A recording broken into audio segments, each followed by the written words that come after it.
당신은 알고 계십니까? 어떤 사람들은 병 때문이 아니라 매일 아침 수년 동안 반복해온 작은 습관 하나 때문에 늙어가고 있다는 것을. 담배가 아닙니다. 수면 부족도 아닙니다. 스트레스도 아닙니다. 그저 대부분의 사람들이 건강에 좋다고 믿어온 습관입니다. 그리고 바로 그렇게 믿고 있었기에 아무도 의문을 품지 않았습니다. 아무도 바꿔야겠다는 생각을 하지 않았지요. 저는 진료실에서 이런 경우를 수백 번 마주해 왔습니다. 68살의 남성분이 계셨습니다. 평생 솜씨 좋은 기술자로 일하셨고 건강하게 사셨던 분입니다. 은퇴 후에는 건강에 더 신경 쓰기 시작하셨습니다. 식사량을 줄이고 기름진 음식을 피하고 매일 아침 정신을 맑게 하려고 찬물 한 컵을 드셨지요.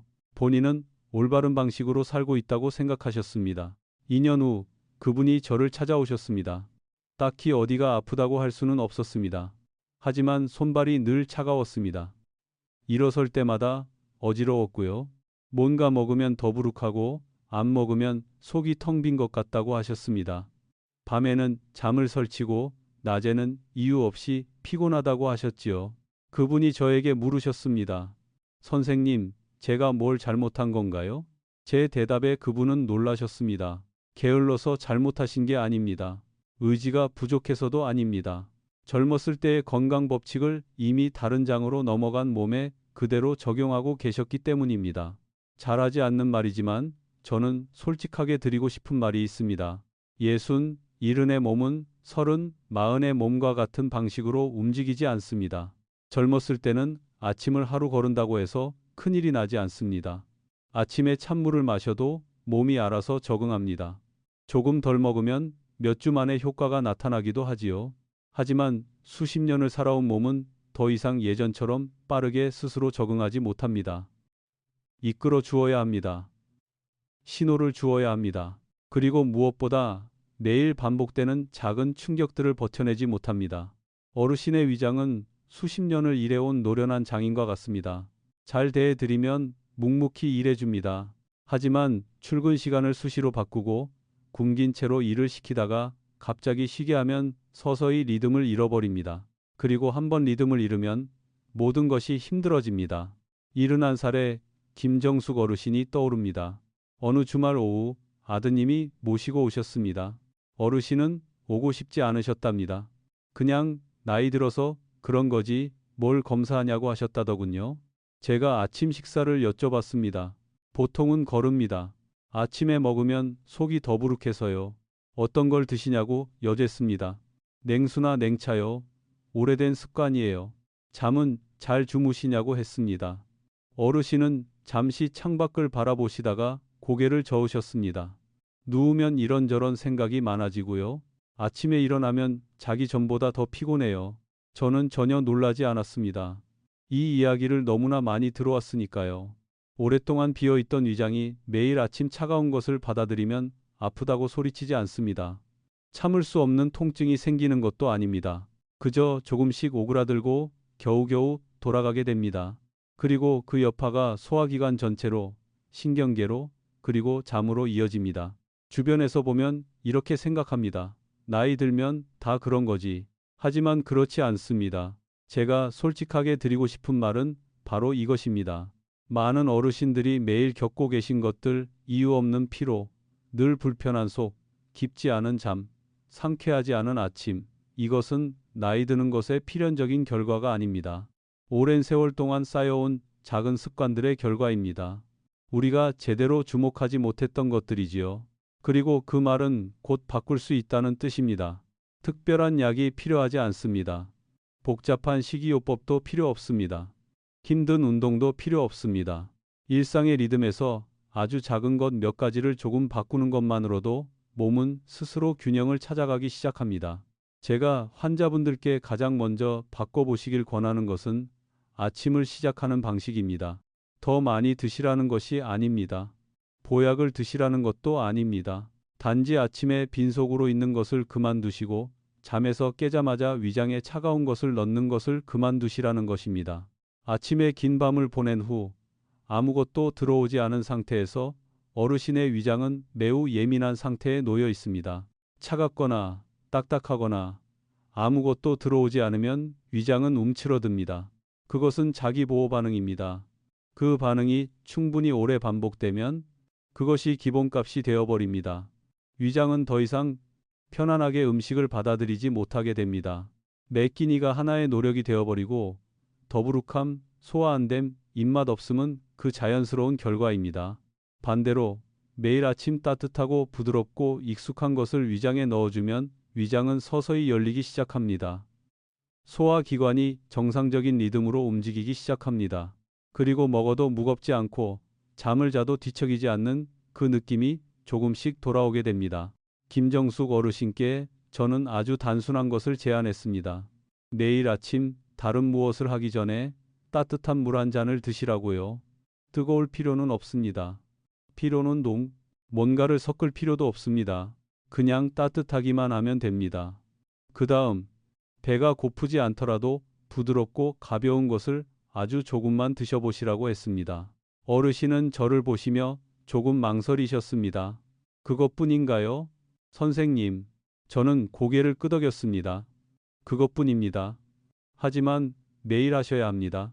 3주 후 아드님에게서 연락이 왔습니다. 어머니가 잠을 더 잘 주무신다고 했습니다.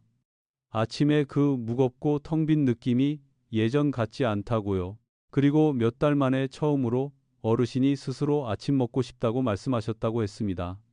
누가 챙겨줘서가 아니라 진짜로 드시고 싶으셨기 때문에 따뜻한 물 한 잔, 매일 그것만으로 어르신의 몸은 제 리듬을 기억해 내기 시작했습니다.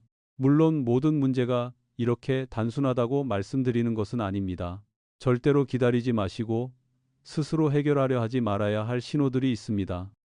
심한 복통과 발열이 함께 올 때, 멈추지 않는 구토가 있을 때, 검은 변이나 피가 섞인 변이 나올 때, 계속 어지러워 제대로 서 있을 수 없을 때, 가슴 통증이 어깨나 턱으로 퍼질 때, 갑작스럽게 숨이 차오를 때, 배가 급격히 팽창하며 통증이 점점 심해질 때, 이런 경우에는 밤을 넘기지 마십시오.